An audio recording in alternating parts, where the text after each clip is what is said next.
हुए थे। भुज में लगभग 6,356 और अंजार में लगभग 1,771 घर पूरी तरह ध्वस्त हो गए थे। इमारतें, स्कूल, अस्पताल बर्बाद हो गए। लोगों ने परिवार खो लिए, संचार और बिजली की लाइनें ठप थी। भुज, बचाओ, राबर और अंजार हर तरफ से निराशा में डूबे चेहरे थे, जिनकी आंखों में मायूसी साफ झलक रही थी। स्थिति की जानकारी लेने के बाद गुजरात सरकार ने सक्रिय रूप से प्रतिक्रिया की और ये सुनिश्चित किया कि लोगों और प्रशासन के बीच कुशल और प्रभावी सहयोग हो। सहायता मांग रहे हर हाथ को थामने के लिए कई हाथ आगे बढ़े। समाज के वर्ग, जात पात और धर्म के बंटवारे को भूलकर दुनिया भर में रहने वाले भारतीयों ने इस प्राकृतिक विनाश की घावों को भरने में मदद की। मजदूर, ट्रक चालक, किसान, विद्यार्थी गुट, हमारे सुरक्षा बल, डॉक्टर और नर्सिंग कर्मचारी, राज्य सरकार के सभी विभाग, नगर योजनाकार, वास्तुकार, वैज्ञानिक, गैर सरकारी संघ, संयुक्त राष्ट्र संघ, विश्व बैंक और राजनीतिज्ञ सभी इस राहत कार्य में मदद करने के लिए जुट गए। भूकंप के तुरंत बाद लाखों लोगों को तंबुओं से अस्थायी आश्रयों में भेजा गया और सैकड़ों सामुदायिक रसोइयों ने लोगों को ताजा भोजन परोसा।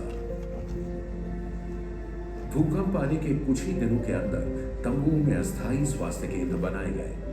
पूर्व निर्मित संरचना में जनता के लिए स्वास्थ्य लैब खोला गया, जिससे बीमारियों के फैलाव पर नजर रखी जाए और लोगों की मदद भी हो।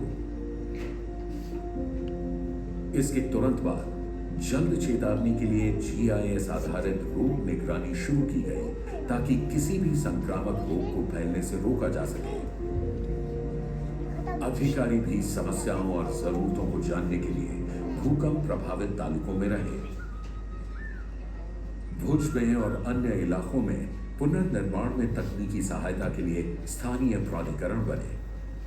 साबरकांठा में स्थानीय प्रशासन, गैर सरकारी संघ और लोगों ने साथ मिलकर काम किया।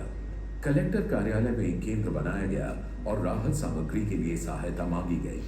जल्द ही देश के कोने कोने से राहत सामग्री आने लगी, जिसे फिर कच्छ जिले के सबसे अधिक प्रभावित हिस्सों में वितरित किया गया। तत्काल संकट प्रबंधन की योजनाएं चल रही थी, लेकिन फिर भी भविष्य के बारे में व्यापक अनिश्चितता थी। ऐसे संकट के समय जब चारों ओर विनाश, भय और आशंकाएं फैली हों, तो महत्वपूर्ण हो जाती है एक आशा की किरण, एक मार्गदर्शक का साथ। सौभाग्य से गुजरात के लोगों के लिए इस भूमिका को उनके नेता श्री नरेंद्र मोदी ने सफलतापूर्वक निभाया, जिन्होंने भूकंप के कुछ महीने बाद ही मुख्यमंत्री का पद संभाला था। मुख्यमंत्री मोदी की दूरदर्शिता, सक्रिय दृष्टिकोण और दृढ़ता ने न केवल आपदा प्रबंधन प्रयासों को सुविधाजनक बनाने और जारी रखने में मदद की, बल्कि एक प्रभावी पुनर्वास और पुनर्निर्माण कार्यक्रम के निर्माण में भी मुख्य भूमिका निभाई। भूकंप, आपको शायद जानकारी होगी, अभी UN का हमें बहुत बड़ा अवार्ड मिला है।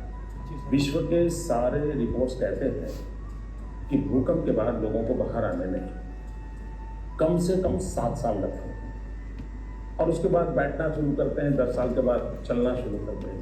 गुजरात इज स्टेट कि 100 साल का सबसे बड़ा भूकंप होने के बाद भी 3 साल के भीतर वे दौड़ने लग गए।